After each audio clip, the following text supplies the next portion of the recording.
স্বামীকে প্রেমে মগ্ন রাখার কৌশল।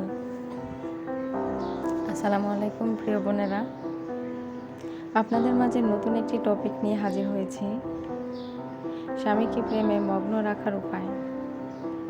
প্রিয় বোনেরা, সংসারে সুখে থাকার জন্য একটিমাত্র পাওয়া হলো তার স্বামী যেন তাকে ভালোবাসা সম্মান করে।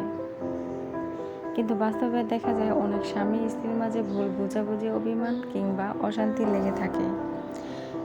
নামাজে আল্লাহর কাছে দোয়া করা, হে আল্লাহ আমাদের মধ্যে ভালোবাসা ও রহমত দান করুন।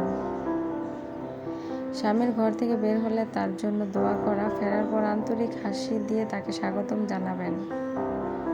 স্বামীর জন্য দোয়া করার মাধ্যমে আল্লাহ রহমতের সম্পর্ক আরও মজবুত করে। আচরণে কোমলতা, কথা বলার ভঙ্গি মিষ্টি ও নরম রাখুন। রাগ করলে সঙ্গে সঙ্গে কথা না বলে সঙ্গে সঙ্গে নরমভাবে বলুন। তাকে সবসময় সম্মান দেখাবেন, অন্যদের সামনে তাকে কখনো ছোট করবেন না। তার সিদ্ধান্তকে মূল্য দিন, প্রয়োজনে সুন্দরভাবে বোঝান। নিজের মতামত এভাবে বোঝাপড়ার মাধ্যমে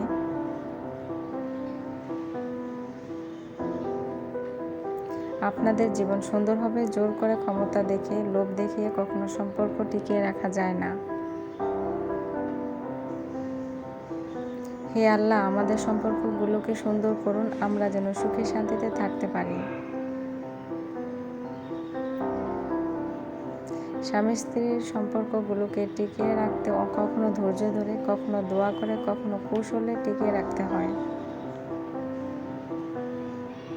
সুন্দর করে রান্না করুন, মাঝে মাঝে সুন্দর করে সাজ করলে এতে করে স্বামীর মন আপনার প্রতি আকৃষ্ট হবে। কৃতজ্ঞতা প্রকাশ করুন আর বলুন, তুমি যে এত ছোট কাজই করো না কেন, তোমার কাজটা খুব সুন্দর হয়েছে।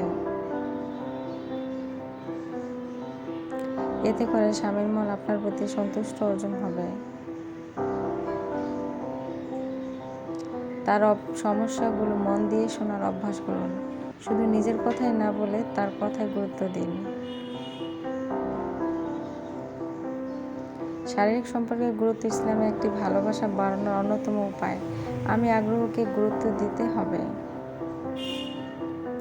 শ্বশুর শাশুড়িকে ভালোবাসা, অনেক আপুরে আছেন শুধু স্বামীকে ভালোবাসার স্বামীর অনেক যত্ন করেন, কিন্তু শ্বশুর শাশুড়িকে তেমন যত্ন করেন না। এতে করে স্বামীর মন অসন্তুষ্ট হয়ে যায়। আপনার স্বামী কি করেন না কেন, সেই দিন শেষে আপনার সন্তুষ্ট হয়ে যাবে। অবশ্যই কথাগুলো মনোযোগ দিয়ে শুনবেন।